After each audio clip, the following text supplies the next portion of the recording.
Abrir a tua Bíblia em Lucas capítulo 15 para uma palavra que Deus... Vocês já estão rindo agora, imagina como é que vai ser na hora. Mas eu vou ativar o modo Cláudio Duarte, eu mesmo vou fazer piada comigo, então vai dar tudo certo.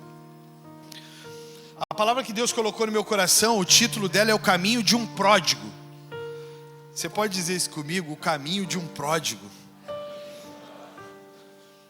A palavra o caminho de um pródigo vem após o processo de entendermos o perdão liberado por Jesus através da sua graça na cruz do Calvário. O que entenderemos é se caminhamos atualmente como pródigos ou como filhos, teknon ou huios. Durante esses dias após a palavra do domingo passado, que foi perdoados, piedosos e livres. Eu ouvi durante a semana nas células os relatos sobre a palavra e eu fiquei impactado por tudo que Deus fez nessa semana que passou com essa palavra.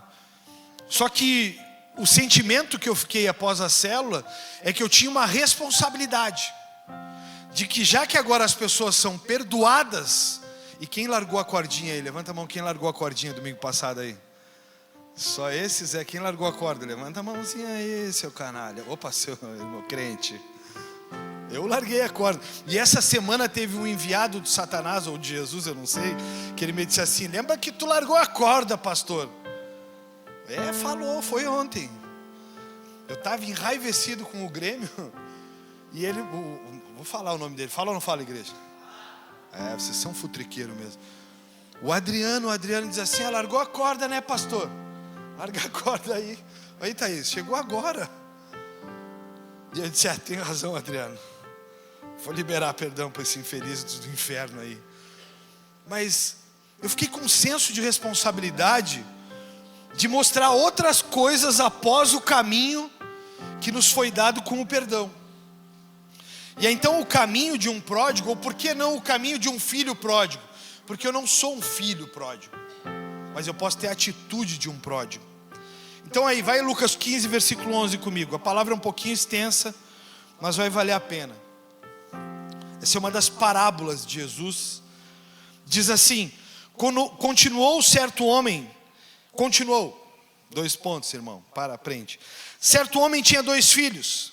O mais moço deles disse ao pai: pai, dá-me parte dos bens que me cabe. E ele lhe restituiu os haveres. Essa palavra, ela é tão transparente, tão clara, que pode ser que você não entenda. Ele diz ao pai que ele quer a sua herança, porque ele não quer mais a vida de filho daquele pai. Pai, eu quero a minha herança, é muito mais do que dizer para o pai: pai, eu estou indo embora de casa, eu vou para outro país, eu vou trabalhar, eu vou isso, eu vou aquilo outro. Não. Ele disse: pai, me dá a minha parte de tudo que eu tenho, que é teu, e quando tu morresse eu poderia pegar voluntariamente.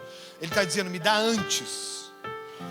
Então ele diz assim, versículo 13: passados não muitos dias, o filho mais moço, ajuntando tudo que era seu, partiu para uma terra distante e lá dissipou todos os seus bens, vivendo dissolutamente. Dissolutamente vai muito além do que desregrado.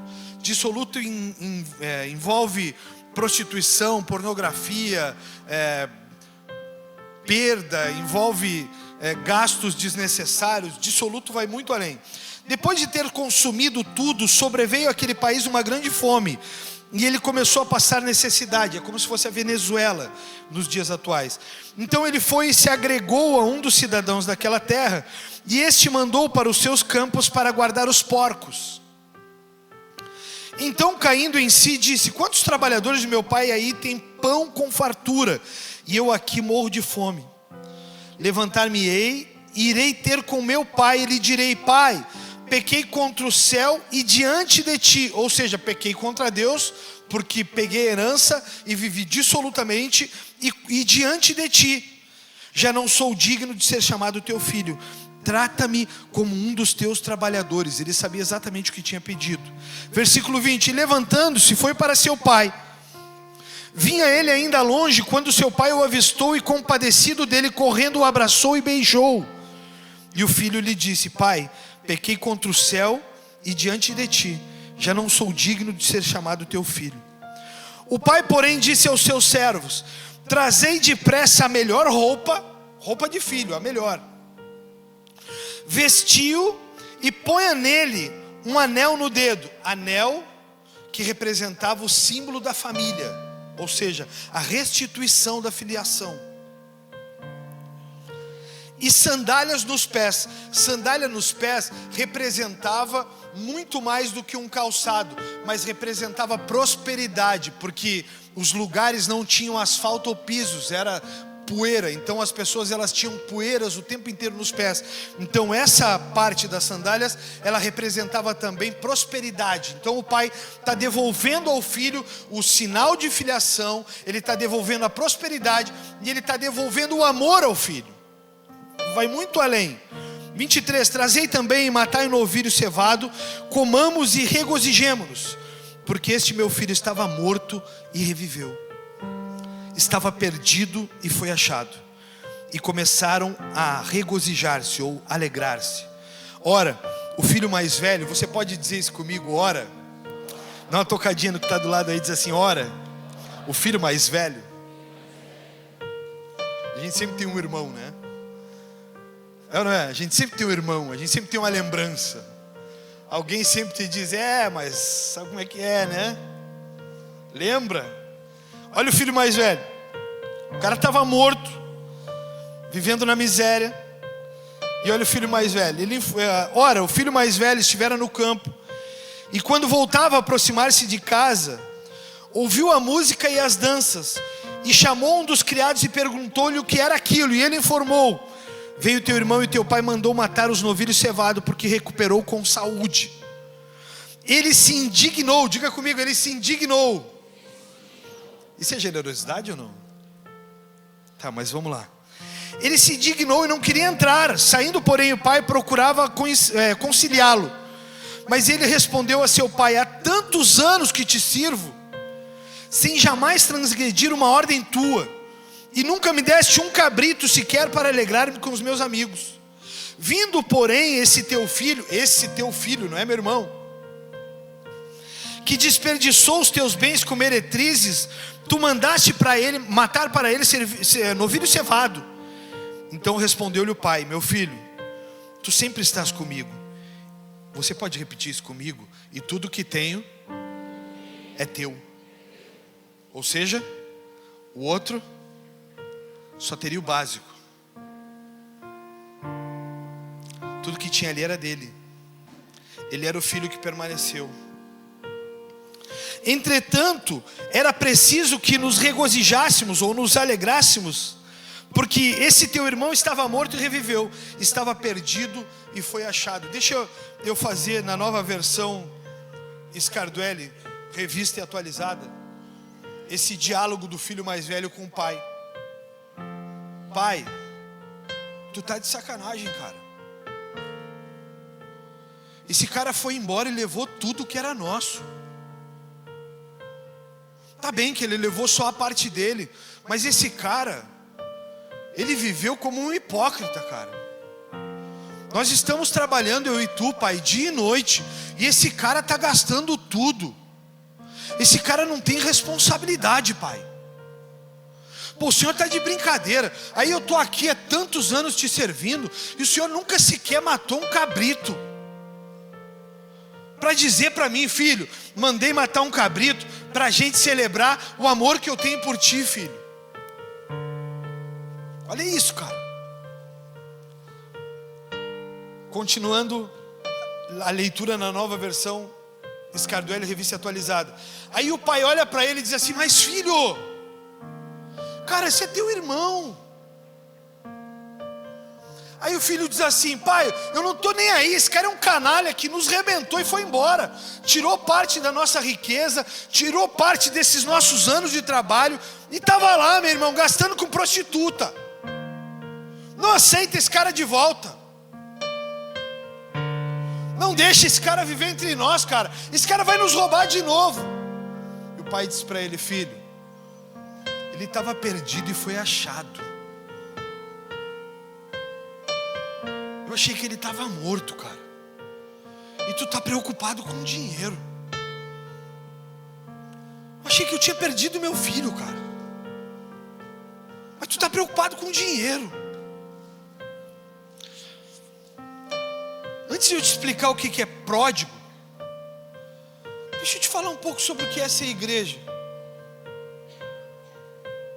Cara,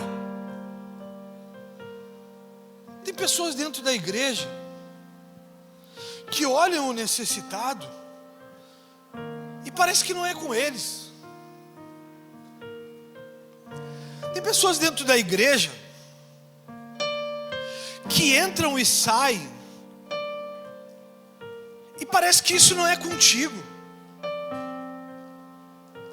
Tem pessoas na igreja que entram e saem e acham que isso aqui da noite para o dia, plim, está tudo pronto, limpo, organizado, estou te esperando, os caras não vão desafinar, não vão errar, vai dar tudo certinho. Tem gente que nos cobra uma perfeição que nós não temos capacidade de dar.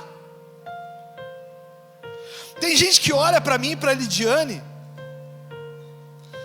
e muitas vezes, e teve uma especificamente, eu tinha perdido Samuel tinha morrido, fazia algo em torno de 30 dias, e uma irmã me chamou, porque a filha teve um pesadelo, me chamou para orar,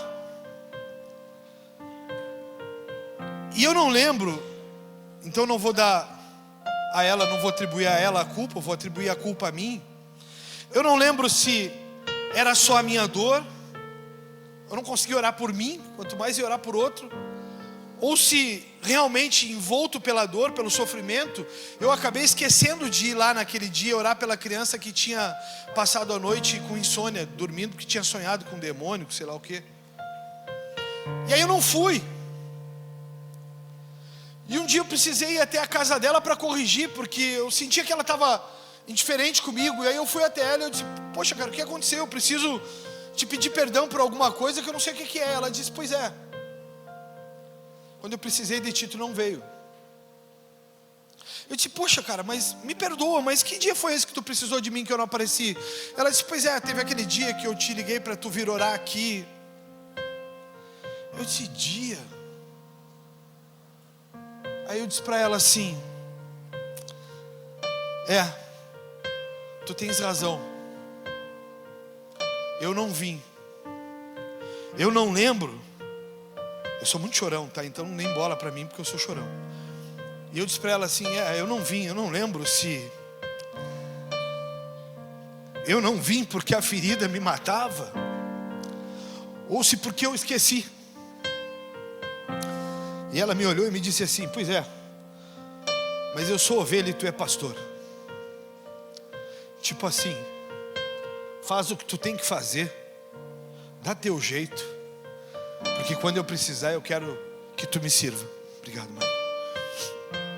E eu disse para ela: tu tens razão, não vai acontecer de novo, me perdoa.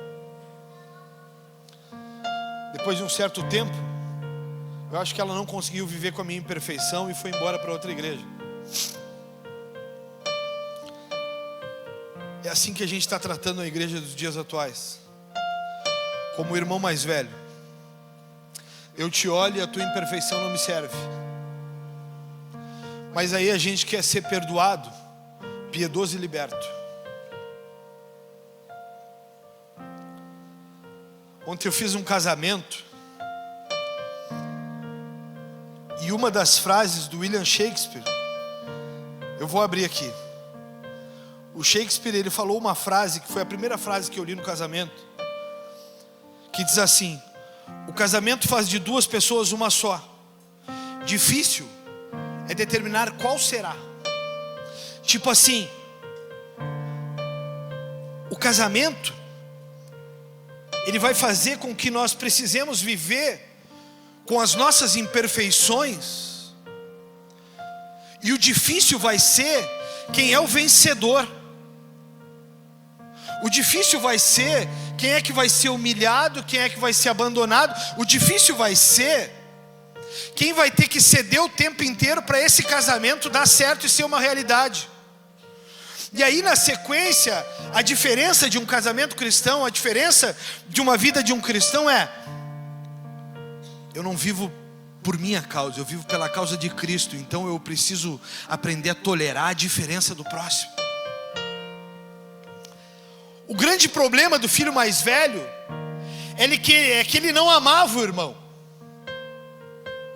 O grande problema do filho mais velho é que ele amava as coisas que o pai tinha, e ele esperava os dias até o fim do pai para poder dar a casa do pai, o campo do pai, os bens do pai. Agora eu te pergunto, e eu estou só começando a palavra, mas agora eu te pergunto: será que você não está vindo na igreja por causa daquela sua oração que precisa ser respondida? Por causa daquela bênção que você está esperando? Por causa daquele processo na justiça, ou daquela pessoa que ficou enferma? Será que você não está vindo na igreja por isso? Eu aprendi um belo dia que enquanto eu fosse na igreja, eu queria muito pedir para vocês pararem um pouco com a movimentação, gente. Quem estiver passando mal, vai na paz, senta lá no fundo, banheiro, tudo bem, mas tenta não movimentar para não desconcentrar. Mas o grande ponto que aconteceu de virada na minha vida é que eu aprendi que eu venho para a igreja não pelo que Deus pode dar, mas por quem Ele é. Então as coisas mudaram completamente em mim. Eu deixei de estar na igreja porque eu preciso de uma bênção. Eu tenho um processo na justiça contra o Bradesco que muda completamente a minha vida se ele sair. Muda completamente a minha vida. Minha vida, ela era uma e ela passa a ser outra absolutamente diferente se ele sair. Mas eu não sirvo a Deus por causa desse processo na justiça. Ele é certamente das coisas que eu menos oro na minha vida. Mas a parábola do filho pródigo, ela é um ensinamento de Jesus. Porque ela não só narra a história de um homem que gasta toda a sua herança de forma irresponsável, mas ela também narra a dificuldade que esse cara viveu e o arrependimento desse cara ao voltar para casa. Esse cara está olhando para as coisas, e tem outras versões na Bíblia que dizem que ele estava comendo alfarrobas com os porcos. Ele comia o que caía no chão. Só que esse cara, quando errou, ele precisa se deparar com o julgamento de quem acha que não erra. Esse cara, ele precisa se deparar com o julgamento de alguém que ele achou que poderia encontrar generosidade, que era o irmão. Uma coisa que me chamou muita atenção nessa palavra é que não se sabe o nome do filho pródigo, nem o nome do irmão mais velho, porque Deus achou que não era relevante. E Lucas, um médico inteligentíssimo, que foi quem escreveu o livro em pauta, ele achou que não era relevante mencionar o nome, se é que ele sabia o nome, porque o que mais importava era o legado. E eu quero te pedir agora para cutucar quem está do seu lado e dizer para ele assim: quando você morrer, o seu nome não importa, o que importa é o que você deixou de legado.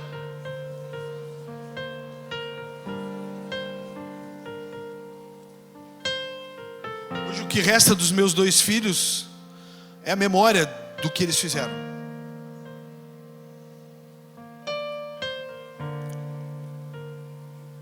A palavra pródigo, ela significa, na etimologia grega, do latim, ela significa pródigos, que é o mesmo que em grande quantidade, ou esbanja, aquele que esbanja. Mas o significado literal da palavra pródigo no português é aquele que gasta mais do que possui ou precisa, um esbanjador. Em outra versão ainda diz um desperdiçador. Você pode dizer comigo isso em voz alta? Um desperdiçador. Então um pródigo, diga comigo assim: então um pródigo é um desperdiçador. Minuto para pensar com o Fabiano Scarduelli. Para um minuto e pensa. O que você tem feito com o seu salário? o que você tem feito com as coisas que Deus tem te dado. Para pensar. Senhor, eu não posso ser um desperdiçador. Pai, eu não sou pródigo. Pai, tem misericórdia. Não, para pensar. Como é que tu tem lidado com o que Deus tem te dado? Com generosidade. Você tem conseguido ser generoso? Você tem conseguido ajudar pessoas? Você tem conseguido manter a sua casa em segurança? Como que você tem sido? Não, pastor, chega todo final do mês uma novela, eu não tenho dinheiro para pagar o cartão de crédito, aí eu pego de um cartão para pagar no outro, aí eu saco para pagar no outro. Oi, para aí. Não, pastor, eu comprei um carro, mas é que a gente estava precisando muito do carro, porque eu precisava viajar, mas eu viajo uma vez por ano. Não, pastor, mas é que eu estava ali, aí eu vi que todo mundo tinha aquela roupa, eu achei legal aquele tênis e... Oi, mas eu não tenho grana para tênis.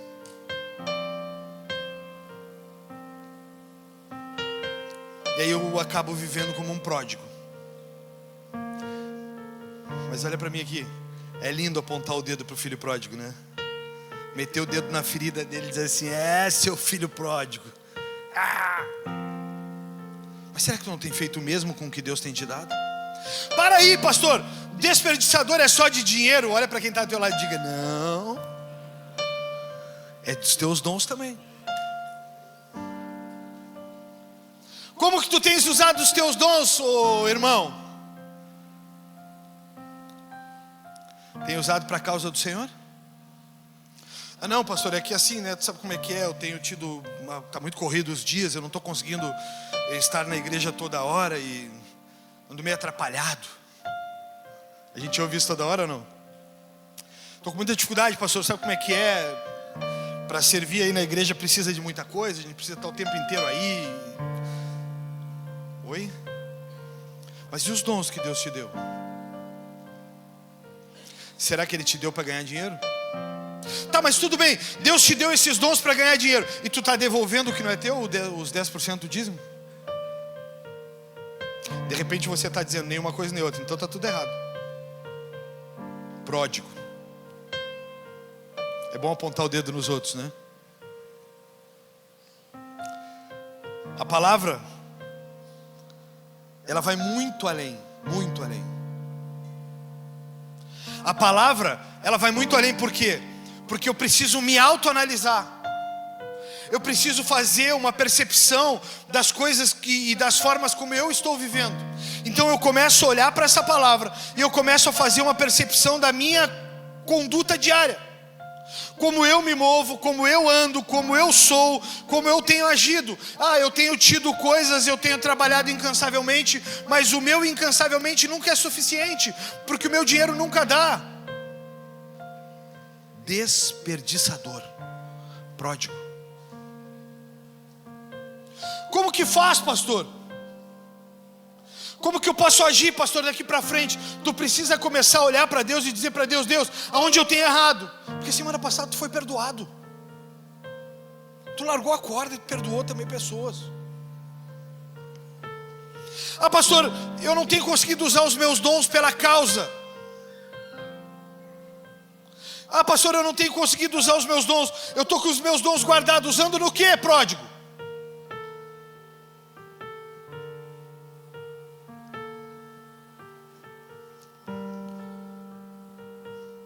A palavra ou a parábola do filho pródigo, ela precisa ser analisada com um pouco mais de calma. Então eu quero analisar algumas características do filho pródigo. E aí você faz a sua avaliação aí, como você está. Esse papel não é meu, porque eu não posso julgar para não ser julgado, da mesma maneira. Então é uma análise que precisa ser feita por você. Número 1 do filho pródigo. Característica do filho pródigo: ele antecipa a herança. Ou seja, ele pede a bênção e vive longe do pai. Oi, tem alguém aqui? Ele pede a bênção e depois vive longe do pai. Tem gente aqui ainda ou não? Amém? Dá para dizer amém?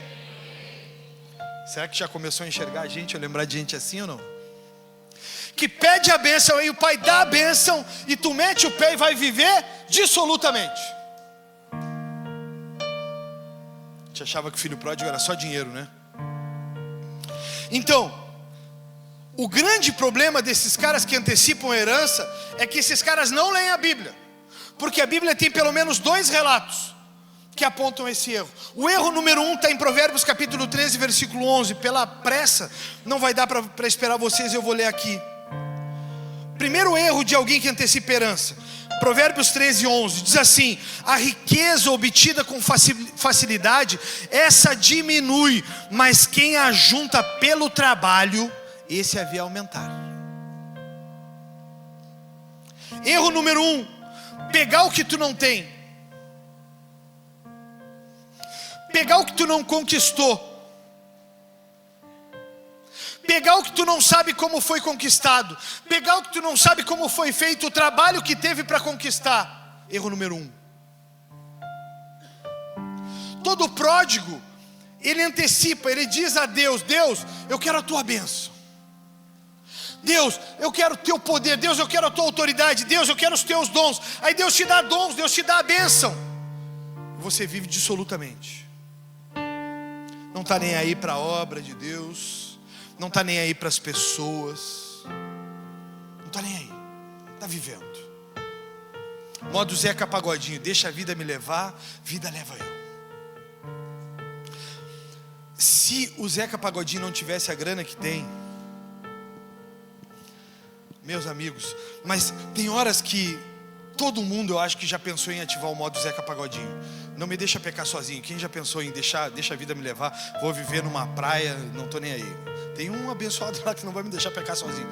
Já também, Luísa? Tu também é dessas, é? Teve um momento da minha vida que eu disse: cara, vou pegar as minhas coisas, vou ativar a loucura, vou botar tudo dentro de uma mochila.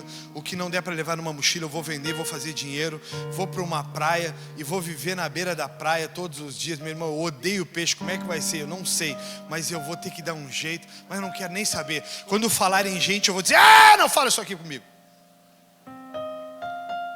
Quando disserem assim: eu fiquei sabendo que tu é pastor. Não, fala!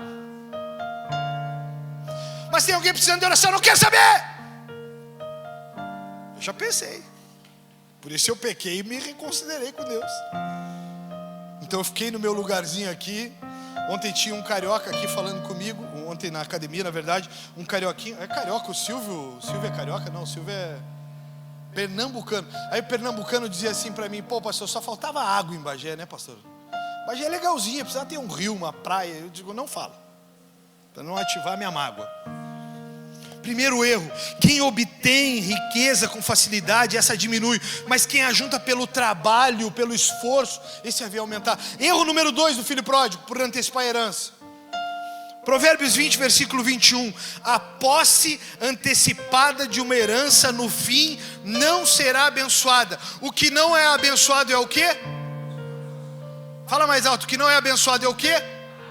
Então a herança que ele pegou era uma herança amaldiçoada. Então tudo que ele pegou foi dinheiro e maldição. E ainda perdeu tudo. Uma das pessoas mais burras que conheci na Bíblia. Essa é a primeira característica. Herança antecipada. Quem antecipa e não usa em prol da causa, está pegando maldição. Quem ganha com facilidade e não trabalha para ganhar, vai perder. Segunda característica de um filho pródigo. O filho pródigo, ele tem uma vida desregrada. Gasta toda a sua parte na fortuna do pai e volta para o resgate da sua própria honra. O filho pródigo, ele tem esse problema, ele vive desregrado. Então, ele não sabe como é que o pai conquistou tudo. Ele devia de ser aquele mimado que enchia o saco para fazer o que tinha que ser feito. E aí quando chegava na hora de pegar a grana, ele sabia que era um trabalho danado. Então quando ele pegou a grana toda, ele viu: poxa, cara, que legal, o cara tá com um baita de um carro, deve ser bacana andar no carro daquele, que era um carro. Ah, eu vi o fulaninho comendo tal coisa, disseram que é maravilhoso comer não sei o que. Ele ia lá e comia não sei o que. Ah, cara, que bacana, eu nunca tinha usado um tênis desse. Lá no meu pai era só sandália.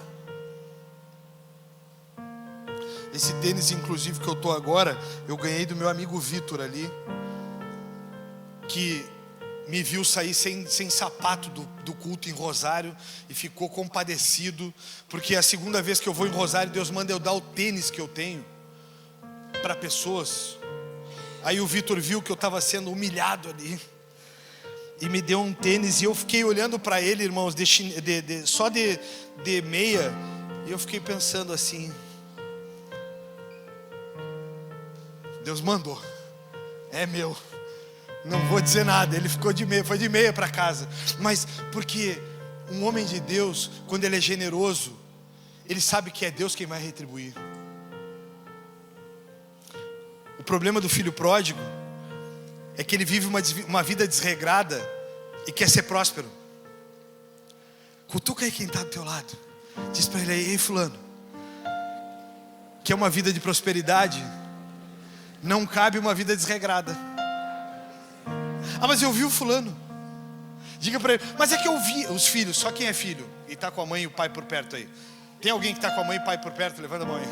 Então tu vai dizer para ele assim: mas é que eu vi o fulano. Diz aí, diz pro Teixeirinha aí, seu Leandro. Diz para ele: me dá um aí, pai. Dá 100zinho aí. Mas é que eu vi. Tu não gosta das coisas boas? Eu gosto. O filho pródigo gostava também. Mas tu viu o carro? O meu carro, toda vez que eu saio, é aquela novela. Ontem mesmo eu fui fazer um casamento no campo. Eu amo o campo, né, gente? E isso é retaliação. Porque eu fui, e hoje de manhã, ontem à tardinha eu fui na Avan passear, passei de pobre. Meu, o carro começou É por isso que eu não vou para campo. O carro já voltou trazendo retaliação com ele. Mas é o que eu posso ter hoje. É o que eu consigo pagar hoje. É o que eu consigo ter hoje. Mas eu já tomei posse pela fé. Eu vou ficar insuportável com a caminhonete que eu vou ter. E cabeludo. É um negócio ímpar. Eu vou me olhar no espelho e vou andar só com o braço para fora. Dodge Ram. Mas eu não sou um pródigo. Hoje eu tenho com humildade meu casinho. E ele vai e vem com uma facilidade, irmãos. Ele é uma bênção. Terceiro ponto e característica de um filho pródigo. O filho pródigo, ele não tem limites. Ele vive por prazeres e por recompensa. Se ele estiver sentindo no coração, ele vai fazer. Ele não pensa na causa. Ele pensa nos seus prazeres e vontades. Mas é que eu gosto assim. Ah, irmão, olha para mim aqui, pelo amor de Deus. Se eu vivesse pelo que eu gosto e da forma como eu gosto, eu acho que a metade da igreja já não entra mais aqui. Que eu ia mandar um monte de gente embora. Vai embora, sai. Sai daqui, tu é irresponsável. Eu ia dizer: tu não tem capacidade de falar uma coisa certa. Vai embora, te manda. Ah, se eu vivesse pelas minhas vontades. Se eu vivesse pelas minhas vontades, a Lidiane ia ser do lar. E eu acho que eu não ia me vestir. Eu ia dizer para ela: eu quero a camiseta aquela. Tá passada?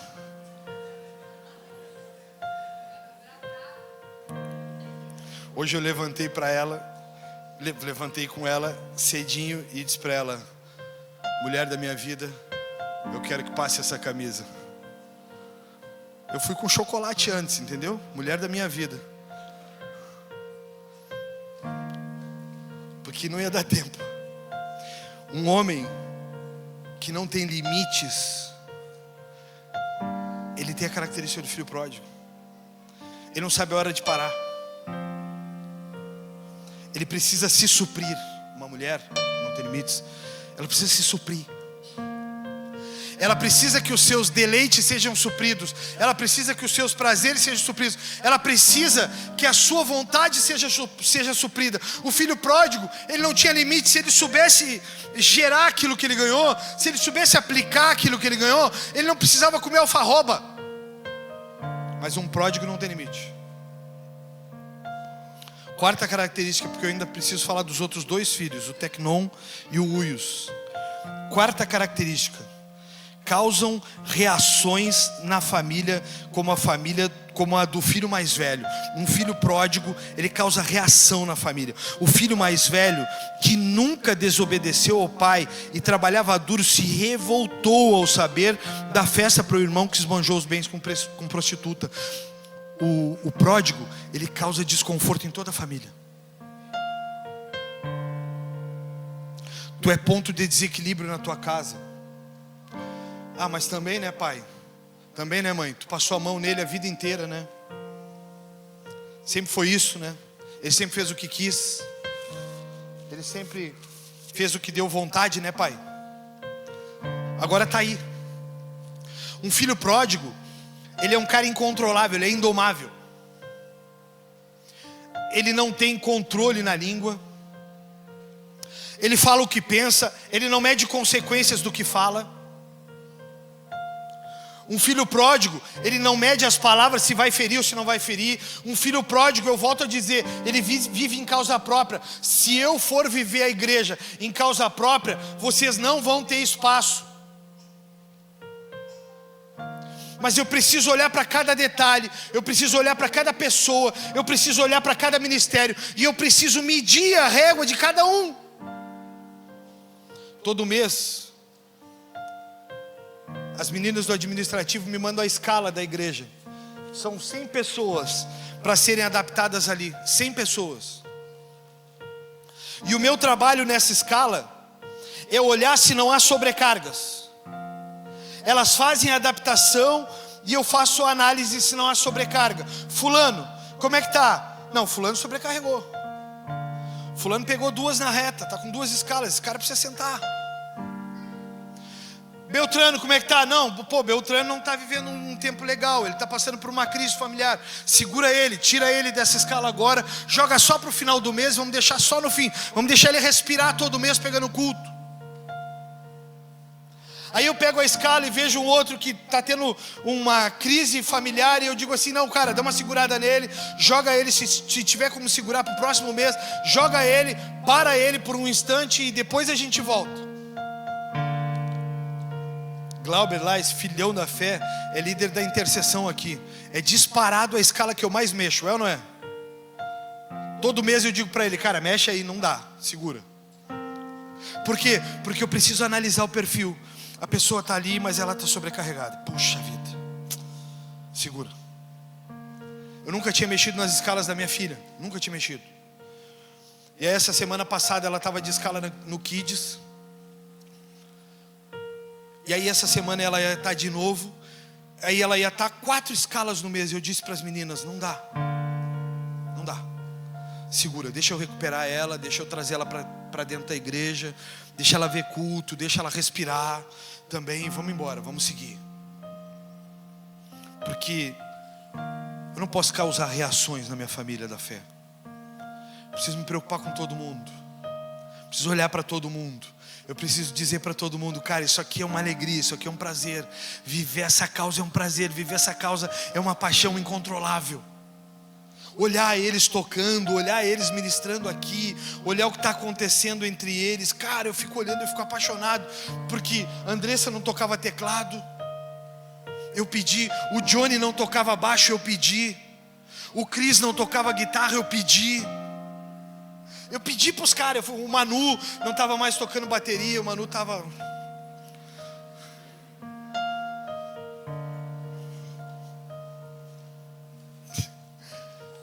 Eu disse: Manu, eu preciso de ti. E aí, cara, aí olhar para os caras aqui,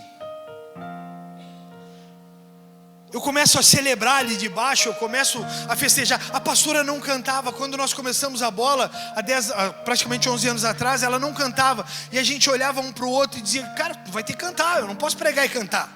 Até porque eu não sei cantar. E ela disse: mas vai ser um horror, ela me dizia. Eu digo: mas namoro, vai ser um horror só para o Samuel e para a Julie? Ou vai ser um horror para 2, 3? Então um horror para 2, 3 é menos feio. E ela começou a cantar. E nós cantamos por 6 meses 2 músicas só. 6 meses nós cantamos as mesmas 2 músicas. O Rei está aqui. E qual é a da Laura Salgueires mesmo? Não é?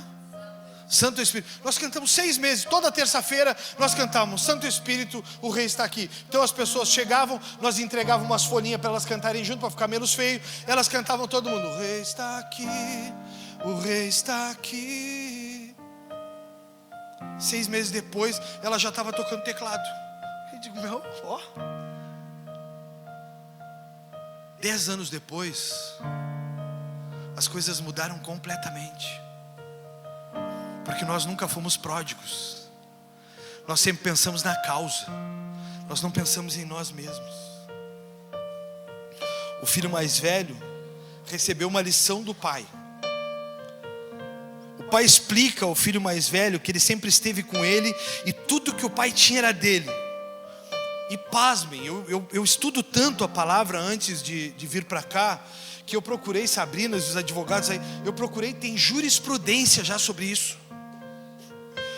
Já tem jurisprudência sobre o assunto de como será se o cara antecipar a herança e depois o cara voltar para decidir. Então já tem uma decisão no STF que pauta essa tese. O cara antecipou a herança, depois o cara vai voltar e vai pedir mais coisas. O STF já tem uma jurisprudência sobre o assunto. Então é muito mais sério do que a gente imagina. Mas o pai pega o filho e diz para o filho mais velho o seguinte, ele dá aquela lição que um bom pai pode dar. Ele diz assim, eu tinha perdido esse filho, mas eu preciso me alegrar com o retorno de alguém que eu amo muito e que eu achei que estava morto e reviveu. Tipo assim, meu filho, eu te amo, tudo que eu tenho é teu, mas não é sobre dinheiro. Meu filho, tudo que eu tenho é teu, mas nunca foi sobre posses. Nunca foi sobre microfone, sobre palco, sobre luzes. Nunca foi. Isso aqui é o que eu menos faço. Pregar é o que eu menos faço. Eu prego 2 vezes no mês. E eu aconselho mais de 30 vezes ao mês.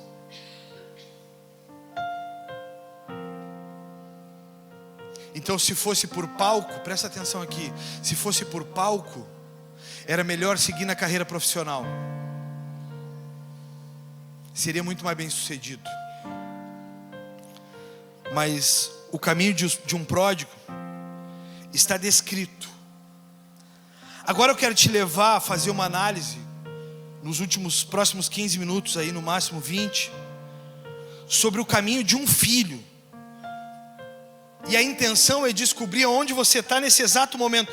O que você é nesse exato momento. Se você é pródigo, se você é tecnon, ou se você é huios. Eu vou explicar. Na Bíblia, tecnon se refere a um filho gerado. Um filho no sentido de ter nascido como uma criança ou uma pessoa imatura, que depende do pai. Já a palavra huios na Bíblia essa palavra é designada a um filho maduro que reflete o caráter, a personalidade e a autoridade do pai, como um filho adulto e responsável. Então tu vai dizer para esse cidadão que está do teu lado essas 2 palavrinhas para ele não esquecer: tecnon, imaturo; huios, maduro. Vamos de novo: tecnon, imaturo; huios, maduro. Agora vamos lá. Tecnon são filhos meramente por nascimento. Romanos 8,16 diz: o próprio Espírito testifica com o nosso Espírito que somos filhos de Deus. Ou seja, tecnon, aceitei Jesus como Senhor e Salvador, eu sou tecnon. Nesse contexto, tecnon significa uma criança, ou um filho que não é maduro. Bíblia, tá? Isso é Bíblia. É um filho que não é maduro. Já a palavra huios são filhos com caráter e traços semelhantes ao pai. E nesse contexto, huios significa ser substancialmente maduro na fé cristã. Presta atenção aqui.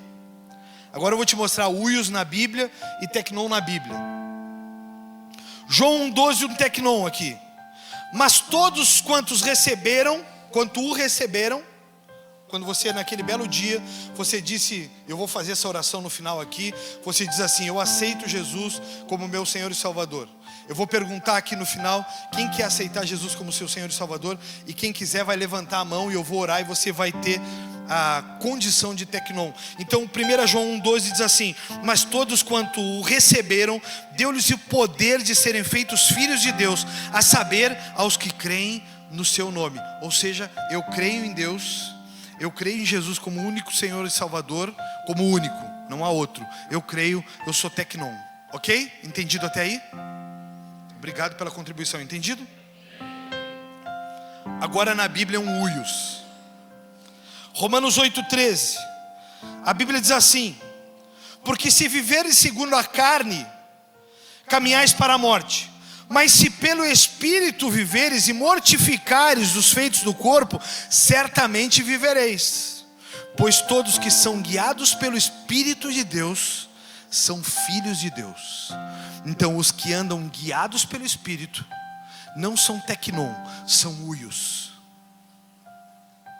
Entenderam? Agora, alguns aspectos para essa transição de tecnon para huios. Um filho tecnon, ele é semelhante a uma criança espiritual imatura. Um filho tecnon, ele faz pirraça, ele reclama, só que ele faz menos na igreja do que ele exige dela. Ou seja, um tecnon, ele está sempre se queixando e ele está fazendo menos para isso funcionar. Um tecnon é aquele cara assim: mas pois é, pastor, mas é que a igreja deveria ser assim. Pastor, mas é que a nossa família deveria ser assim. Mas ele não faz nada. Aí ele faz o básico e acha que está bem feito e acha que é suficiente para uma igreja com 500 pessoas. O tecnon, ele é assim. O tecnon, ele é aquele cara que faz pirraça. Mas pois é, mas sabe como é que é, né? Não vou ficar assim, não vou fazer assim, vou trocar. Isso é tecnon, é criança, criancinha, bebezinho. O tecnon precisa sempre lutar contra o seu temperamento, suas reações intempestivas. Precisa lutar sempre constantemente contra a desobediência. Um tecnon naturalmente não vive por propósito, mas um tecnon vive por desejo pessoal. Eu quero que seja assim, eu acho que é assim, eu acho que funciona assim. Um tecnon, ele é assim, ele não vive pela causa, ele vive pelo eu. Um tecnon, tu vai sempre olhar para uma pessoa dentro da igreja que tu tem que estar corrigindo: mas fulano, olha o jeito que tu falou. Mas fulano, olha a forma como tu está falando, cara. Presta atenção aqui. Fulano, olha o que tu causou, cara. Fulano, vai lá, conserta com o cara, fulano. Fulano, como que tu vai falar isso, meu irmão? Como é que tu vai agir assim? Poxa, cadê a maturidade para tratar as coisas, as pessoas com amor? Tu não sabe o cenário que as pessoas estão vivendo. Tenha calma, tenha cautela. Fulano, olha a tua atitude. Eu vivo de casa em casa, semanas a semanas, e o que eu vejo de tecnon.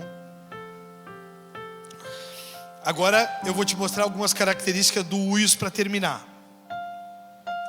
Vou te mostrar características do huios. E aí tu vai determinar se tu é pródigo, se tu está aqui dentro, mas tu é um esbanjador. Tu está vivendo a vida aí dissoluta. Às vezes tu vem na igreja, tu só não faz sinal da cruz porque ninguém faz. Mas tu vem aí, tu dá tuas rezadas aí, porque aqui nós oramos, né? Nós temos intimidade com Deus. Nós falamos com Deus como um pai. Aí tu vai, tu vive no mundo aí, tá tudo...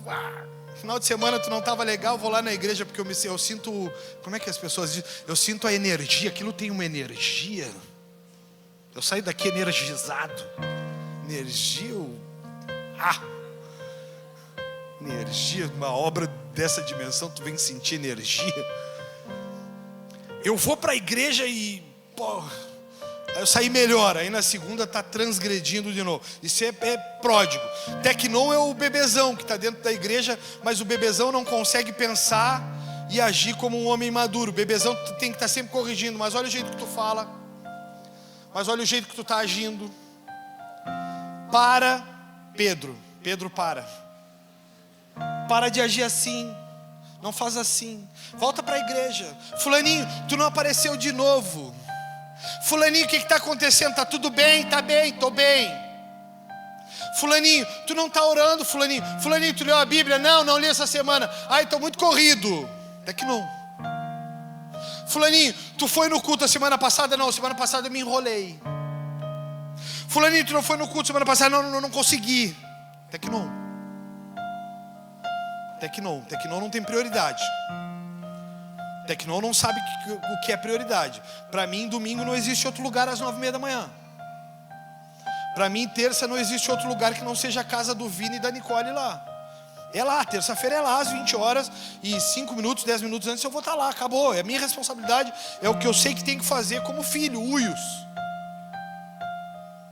Como filho Uios, eu sei que tem que estar lá, tem que estar aqui. Não tem essa. Acabou. Ah, mas é que eu não consigo. Eu vou para academia.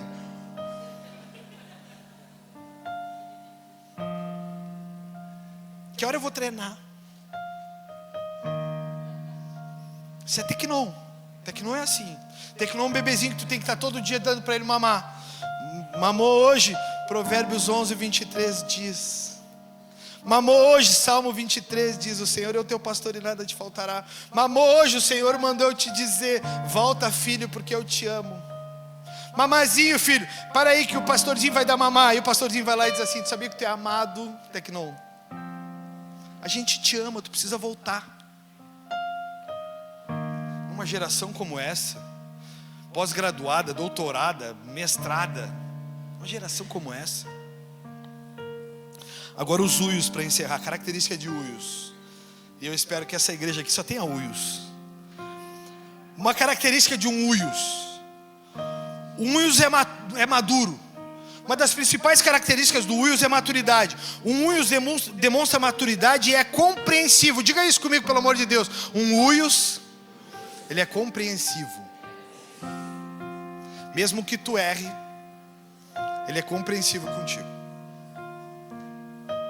Um Uios, mesmo que tu tenha feito coisas erradas, o Uios te diz o seguinte: mas nós não vamos te abandonar, nós vamos estar contigo. Isso é Uios. Um Uios luta por uma causa maior do que ele, e se sacrifica por ela. Não dá para tu ser pastor de igreja, líder de igreja, obreiro de igreja e fazer com que a igreja seja mais um dos teus afazeres. Não é a igreja. Isso é coisa de Tecnon. A gente luta por uma causa maior. E cada vida que está aqui, dessas mais de 300 pessoas que estão aqui, cada vida que está aqui importa. Então se o fulano está com necessidade física, nós vamos orar. Se o Beltrano está precisando de ajuda, nós vamos ajudar. É por aí. Isso é Uios. Então o Uios, ele é maduro. Segunda característica de um Uios: o Uios reflete o pai.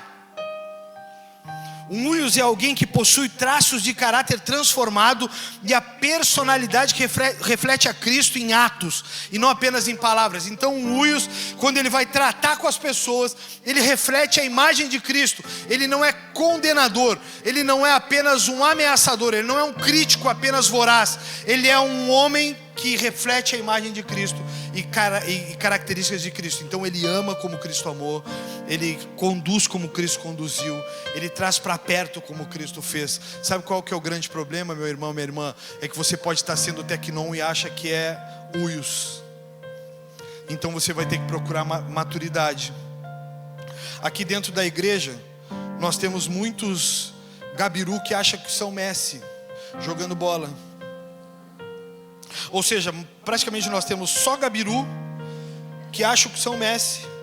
E aí quando vão jogar, eles brigam entre eles porque eles acham que são Messi. Teve um que riu ali. Será que preciso dizer para ele que ele é gabiru? Os Uios, eles refletem ao pai.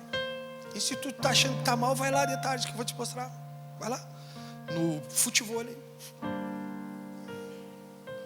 Um Uios, ele olha para o filho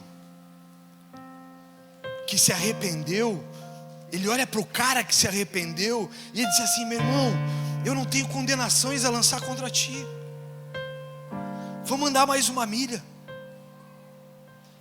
Um Uios não disse: mas eu te falei,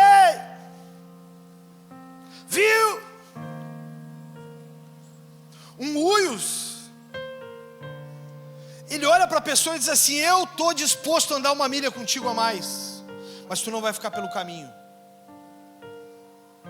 Eu estou tendo a oportunidade agora de ser Uios. Eu estou fazendo um tempo de discipulado com um cara que eu amo, mas que nós tivemos sérias divergências nos últimos tempos. Sérias, seríssimas. E eu, o discípulo, ele não faz nem parte da igreja, mas toda vez que eu venho para cá para discipulá-lo, eu tenho a sensação de que nós estamos sendo Uios, quebrando o nosso orgulho um com o outro. Isso é genial. Isso é genial. Um Uios, ele tem a característica de Cristo. Outro, um Uios, ele é herdeiro. Ele não apenas recebe herança, mas ele também é capaz de administrá-la e viver de acordo com o propósito de Deus. Então um Uios, ele é herdeiro, ele sabe que tudo está no controle de Deus e que no tempo certo, na estação certa, se ele estiver vivendo uma vida reta diante de Deus, ele vai herdar. Ele vai conseguir. Quando eu era novo, a long time, eu tenho 48 anos hoje. Quando eu tinha 20, eu achava que eu nunca ia conseguir ter um carro. Uma vez um cara passou por mim e disse assim: o que acontece contigo, cara? E eu disse: por quê? Ele disse assim: porque todos os teus amigos têm carro, tu não tem. Eu disse: o que significa? Ele disse: pô, tu não avança, cara. Aí eu e a pastora, na imaturidade, nos mobilizamos e compramos um Fusca 1973. Eu aprendi o que é perder a quinzena do salário. Todo mês o maldito do Fusca levava a quinzena para arrumar. Foi a pior decisão que nós tivemos. Nós compramos um Fusca, mas nós não compramos um Fusca, nós compramos um prejuízo. Nós andávamos no Fusca, daqui a pouco o Fusca desgraçado trancava e nós ficava a pé, empurrava o maldito do Fusca até... porque alguém falou que eu não era bem sucedido. Só quem teve um Fusca sabe do que eu estou falando. Tu entra com o cheiro da França e tu sai com o cheiro do Ipiranga.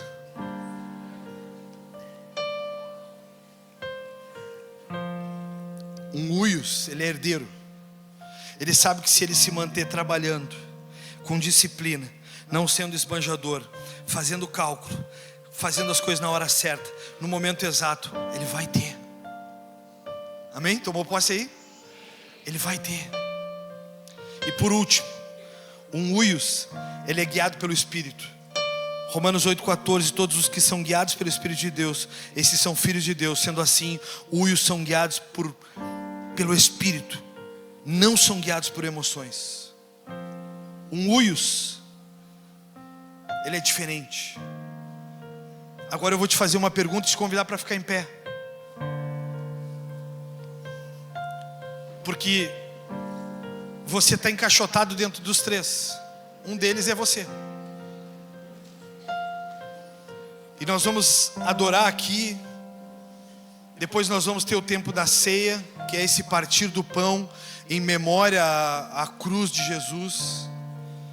Mas eu vou pedir para você largar tudo aí. Larga o chimarrão, senão vai queimar a boca agora. E fecha os seus olhos por um instante. E pensa quem você é. Pródigo, um desperdiçador das causas e das coisas de Deus, família, amigos, dons, propósitos. Um pródigo, ele desperdiça família, dons, amigos.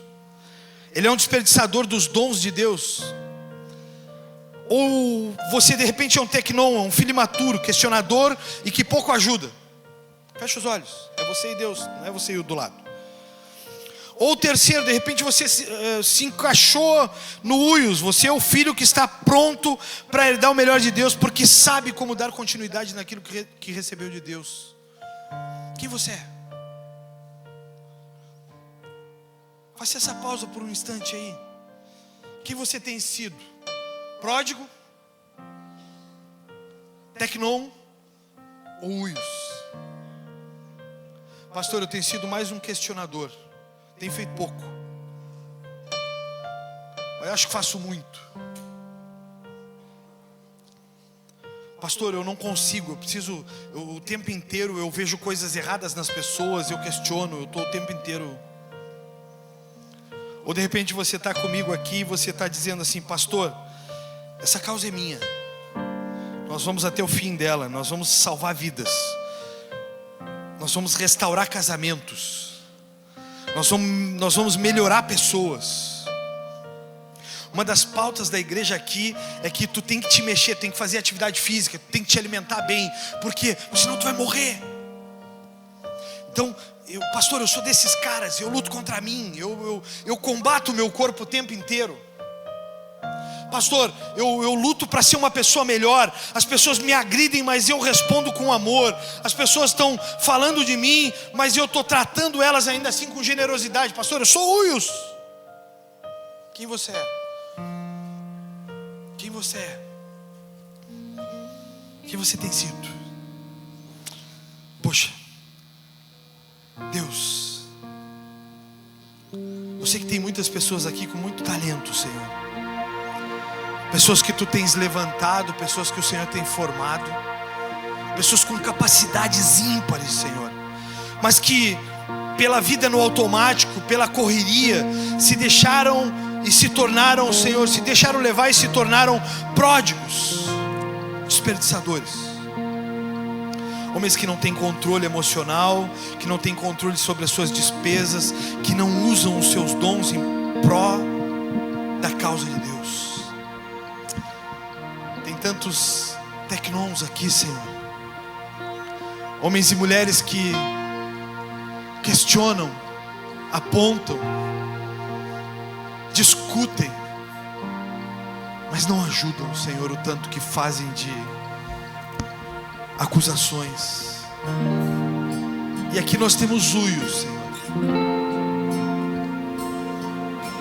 Eu te peço, vai despertando Uios nessas pessoas, Senhor, vai despertando características dessas pessoas que o Senhor não quer mais que elas carreguem. Senhor, vai despertando características nessas pessoas para que elas saiam daqui diferentes, transformadas, Senhor, motivadas a lutar contra coisas dentro delas que ainda é tecnon ou pródigo, Senhor.